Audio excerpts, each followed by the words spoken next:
आबांचं भाजपच्या लोकांशी चांगलं होतं, आबांचं शिवसेनेच्या लोकांशी चांगलं होतं. पण आता तशी राजकीय संस्कृतीच दिसत नाही. म्हणजे तुम्ही जर कुणाला उद्या जाऊन भेटलात, तर तुमची युती कुठेतरी होते का? किंवा तुम्ही त्यांच्यासोबत कुठे जाताय का? अशी एक चर्चा होऊ शकते. सध्या महाराष्ट्रातलं राजकीय जी परिस्थिती त्याच्याकडे तुम्ही कसं पाहता सध्या?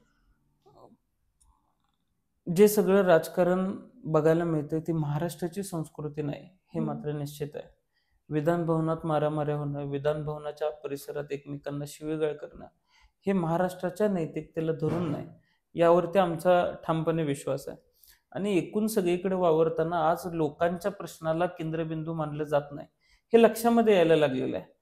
फक्त लोकांना वेगवेगळ्या विचारांकडे डिस्ट्रॅक्ट करायचं, लोकांना एक मूळ मुद्दा सोडून बाकीच्या विषयांवर भोवती फिरवत बसायचं, हे आज लक्षामध्ये येतं.